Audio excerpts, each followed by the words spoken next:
여러분, 지금 이 차 전지 시장을 아직도 한번 크게 올랐다가 끝난 테마라고 생각하고 계시면은 이건 방향을 잘못 잡고 계신 겁니다. 지금은 단순한 반등 구간이 아니라 시장 구조 자체가 바뀌고 있는 자리입니다. 과거에는 전기차 하나 보고 올라갔다면 지금은 다릅니다. 에너지, 안보, 정책, 원자재까지 전부 엮여 있는 산업입니다. 핵심은 세 가지입니다. 전쟁 장기화로 인한 에너지 위기, 미국과 유럽의 중국 배터리 규제, 그리고 원자재 가격 상승으로 인한 실적 개선입니다. 이 세 가지가 동시에 맞물리면서 지금 이 차 전지를 다시 봐야 하는 이유가 만들어지고 있습니다. 이건 테마가 아니라 구조입니다. 흐름이 바뀌고 있다는 얘기입니다. 첫 번째, 전쟁과 에너지입니다. 지금 시장에서 가장 중요한 변수는 전쟁입니다. 전쟁이 길어지면서 가장 먼저 흔들리는 게 에너지입니다. 원유와 천연가스 공급이 불안정해지고 있고 특히 중동 리스크가 커지면서 호르무즈 해협 봉쇄 가능성까지 계속 나오고 있습니다. 이건 단순 뉴스가 아니라 글로벌 경제 전체를 흔드는 변수입니다. 에너지가 부족해지면 어떻게 되느냐?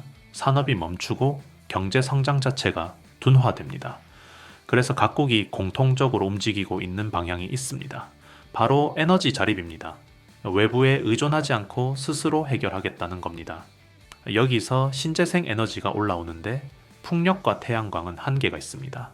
날씨에 따라 발전량이 달라지기 때문에 전기를 안정적으로 공급하기 어렵습니다. 전기는 365일 끊기지 않고 나와야 합니다. 그래서 반드시 필요한 게 ESS, 에너지 저장 장치입니다. 남을 때 저장했다가 부족할 때 쓰는 구조입니다. 이 ESS의 핵심이 바로 2차 전지입니다. 여기에 유가 상승까지 붙습니다. 기름값이 올라가면 자연스럽게 전기차 수요가 늘어납니다. 지금 유럽이 다시 정책을 꺼내고 있습니다. 독일은 법인 전기차 세제 혜택과 리스 지원을 재도입했고 영국도 전기차 구매 할인 정책을 다시 시작했습니다. 이건 단순 지원이 아니라 수요를 직접 끌어올리는 장치입니다.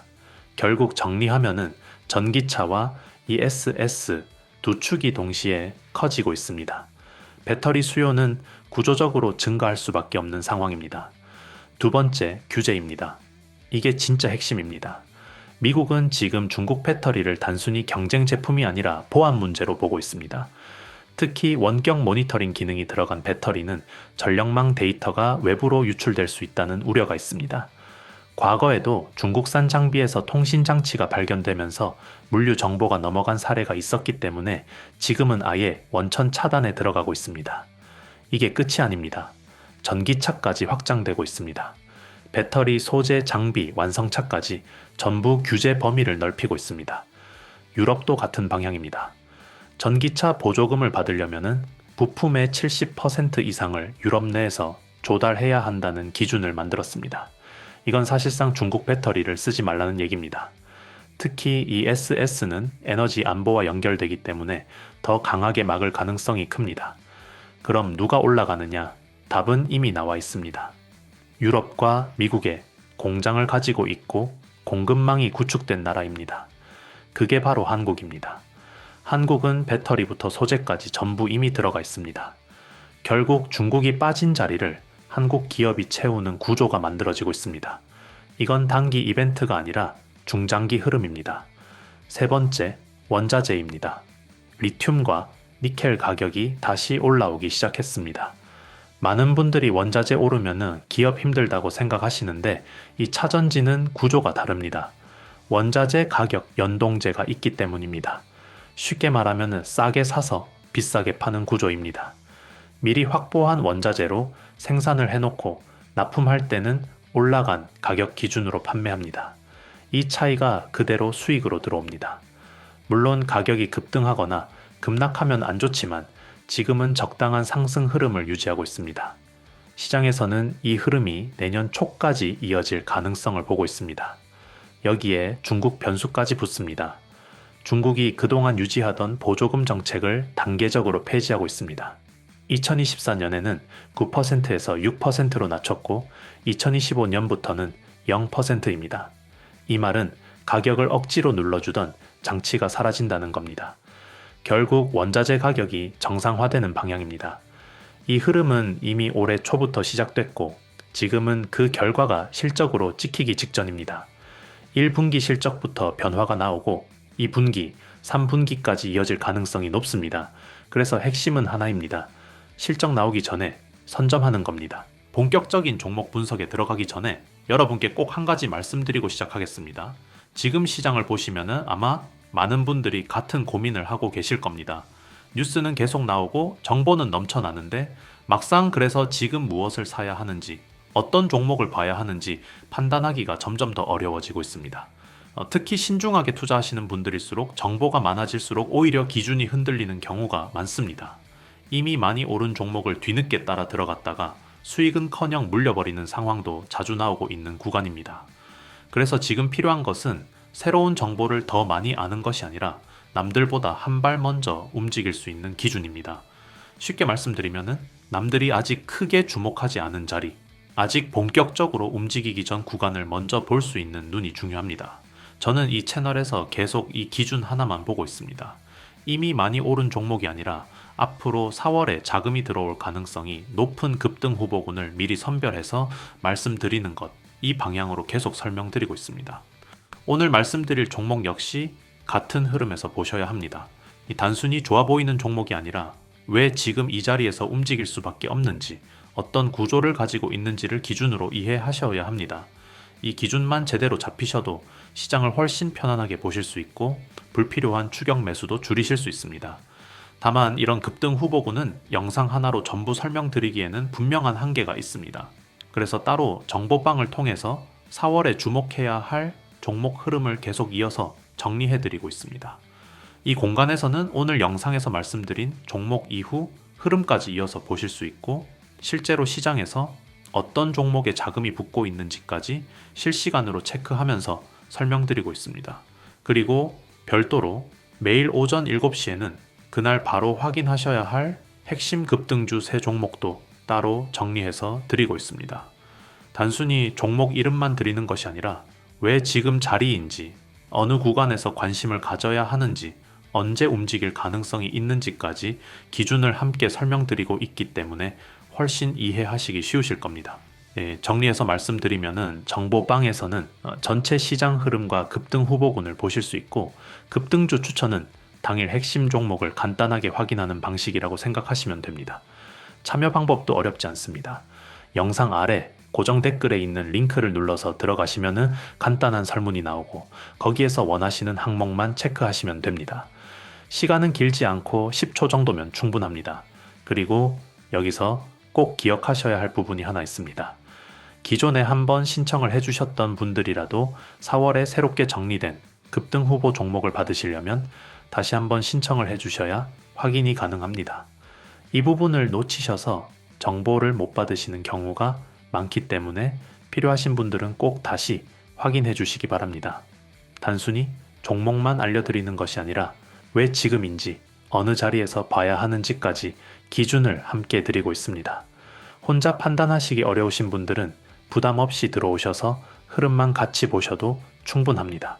관심 있으신 분들은 지금 영상 아래 고정 댓글 링크 한번 확인해 보시고 그럼 이제 오늘 핵심 종목 분석 바로 이어서 말씀드리겠습니다.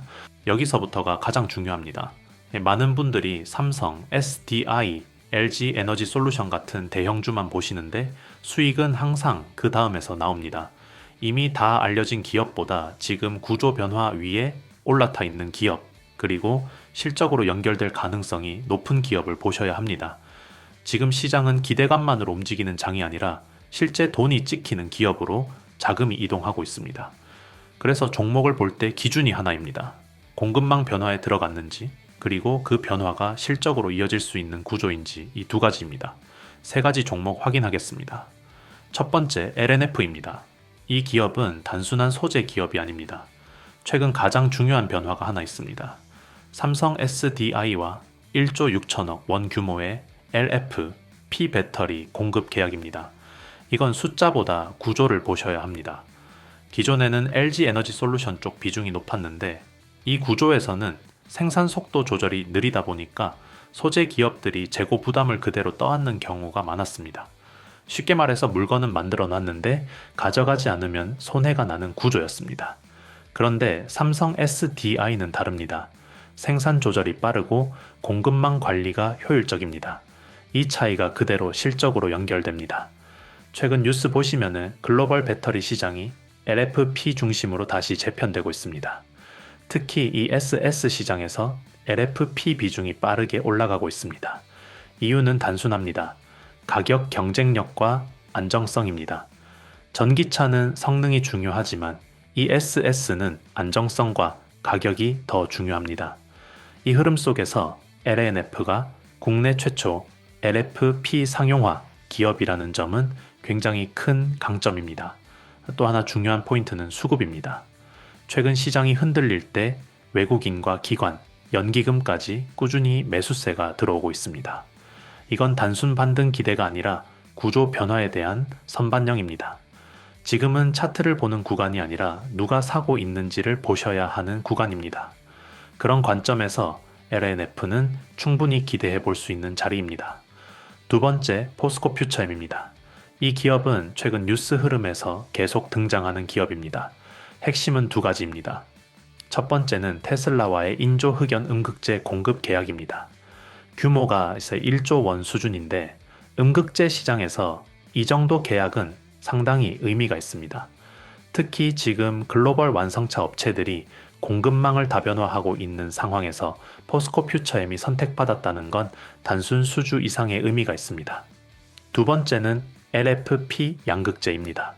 지금 시장에서 가장 빠르게 성장하는 영역이 바로 LFP입니다. 기존에는 중국 기업들이 거의 독점하다시피 했었는데 최근 미국과 유럽이 중국 배터리를 규제하면서 판이 바뀌고 있습니다.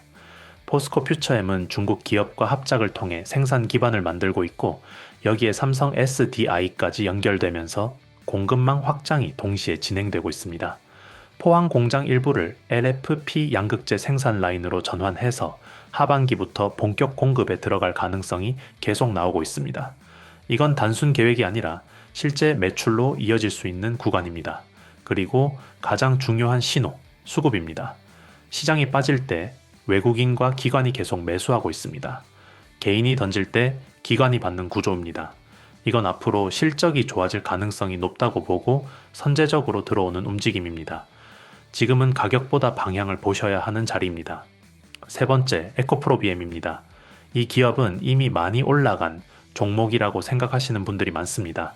그런데 그렇게 보면 흐름을 놓칩니다. 이 기업의 핵심은 하이니켈 양극재입니다. 전기차가 고성능화될수록 에너지 밀도가 높은 배터리가 필요하고 그 중심에 하이니켈 양극재가 있습니다. 이미 글로벌 완성차와 배터리 기업들에 공급하고 있는 상황이고 공급망 안에 깊숙하게 들어가 있습니다. 현재 북미와 유럽 중심으로 배터리 공급망 재편이 계속 진행되고 있습니다. IRA 정책 이후로 현지 생산과 공급망 구축이 핵심이 됐고 이 과정에서 에코프로비엠 같은 소재 기업들이 가장 큰 수혜를 받고 있습니다. 단순히 물량이 늘어나는 게 아니라 마진 구조 자체가 개선되는 흐름입니다. 특히 지금처럼 원자재 가격이 올라가는 구간에서는 이 기업의 진짜 힘이 나옵니다. 소재 기업은 가격 상승이 그대로 실적 레버리지로 연결됩니다. 매출이 조금 늘어나는 게 아니라 이익이 크게 뛰는 구조입니다. 여기에 생산 능력 확대까지 같이 진행되고 있습니다. 공장 증설과 글로벌 공급망 확장이 동시에 이루어지고 있기 때문에 단기 반등이 아니라 중장기 성장 흐름으로 이어질 가능성이 높습니다. 지금 위치는 부담이 아니라 오히려 구조적인 성장 초입으로 보는 게 맞습니다. 정리하겠습니다. 지금 이 차 전지는 단순한 테마가 아닙니다. 전쟁으로 인한 에너지 위기, 미국과 유럽의 규제, 원자재 가격 상승, 이 세 가지가 동시에 맞물리면서 구조적인 상승 조건이 만들어지고 있습니다. 전기차와 ESS 수요는 계속 증가하고 있고 중국이 빠진 자리를 한국 기업이 채우고 있으며 원자재 가격 상승은 이제 실적으로 연결되는 구간입니다. 결국 중요한 건 타이밍입니다. 실적이 확인된 다음이 아니라 실적이 나오기 전에 들어가는 것이 핵심입니다. 시장이 흔들릴 때 가격이 눌리면 그게 기회입니다. 지금은 두려워할 자리가 아니라 준비해야 할 자리입니다. 이 흐름을 이해하고 있는 사람과 아닌 사람의 결과는 이번 사이클에서 크게 갈릴 수 있습니다. 마지막까지 영상 시청해주신 구독자 여러분 진심으로 감사드립니다. 여기까지 보신 분들이라면 이미 다른 투자자분들보다 한 발 앞서갈 준비가 되어 있다고 보셔도 됩니다. 대부분은 중간에 이탈하고 조금만 어려워도 넘겨버리지만 끝까지 보셨다는 것 자체가 시장을 보는 태도가 다르다는 의미입니다. 이 차이가 결국 시간이 지나면 수익으로 이어지게 됩니다.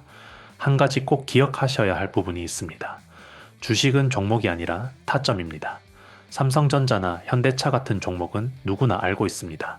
하지만 같은 종목을 가지고도 누구는 수익을 내고 누구는 손실을 봅니다. 이유는 단 하나입니다. 언제 사느냐, 어느 자리에서 들어가느냐 이 차이입니다. 같은 종목이라도 고점에서 들어가면 힘들어지고 좋은 자리에서 잡으면 훨씬 편하게 수익으로 이어질 수 있습니다. 결국 주식은 무엇을 사느냐보다 어느 자리에서 잡느냐가 훨씬 더 중요합니다. 그래서 저는 이 채널에서 단순히 종목만 말씀드리는 것이 아니라 왜 이 자리에서 봐야 하는지, 어떤 기준으로 접근해야 하는지까지 같이 설명드리고 있습니다. 이 기준이 쌓이시면 시장이 흔들려도 중심을 잡고 대응하실 수 있게 됩니다. 구독을 해두시면 이런 흐름과 기준들을 계속 이어서 받아보실 수 있습니다. 그리고 영상에서 다 설명드리지 못한 4월 급등 후보 종목과 구체적인 대응 흐름은 따로 정리해서 공유드리고 있습니다. 영상 아래 고정 댓글에 있는 링크를 통해 확인하실 수 있고 간단한 설문만 작성해 주시면 바로 받아보실 수 있습니다. 시간은 길지 않고 10초 정도면 충분합니다. 이 안에서는 매일 아침 기준으로 그날 체크해야 할 핵심 종목들을 따로 정리해드리고 있고 오늘 영상에서 말씀드린 종목 이후 흐름도 계속 이어서 보실 수 있습니다. 또한 시장에서 실제로 자금이 어디로 움직이고 있는지 흐름 중심으로 설명드리고 있기 때문에 혼자 보시는 것보다 훨씬 수월하게 판단하실 수 있습니다. 그리고 보유하고 계신 종목 때문에 고민이 있으신 분들도 기준을 잡을 수 있도록 도움드리고 있으니 필요하신 분들은 함께 참고해 보셔도 좋겠습니다. 다만 한 가지 꼭 기억해 주셔야 할 부분이 있습니다. 기존에 한번 신청을 해주셨던 분들이라도 4월에 새롭게 정리된 급등 후보군을 받으시려면 다시 한번 신청을 해주셔야 누락 없이 확인이 가능합니다. 이 부분을 놓치셔서 못 받으시는 경우가 많기 때문에 필요하신 분들은 꼭 다시 한번 확인해 주시기 바랍니다. 지금 시장은 아무 종목이나 들어가는 구간이 아니라 어디에 올라탈지를 선택하는 구간입니다. 그 기준을 혼자 고민하기 어려우신 분들은 부담 없이 들어오셔서 흐름만 같이 보셔도 충분합니다. 저는 계속해서 다음 흐름 준비해서 더 좋은 종목과 타점으로 다시 찾아오겠습니다. 오늘도 끝까지 시청해 주셔서 진심으로 감사합니다.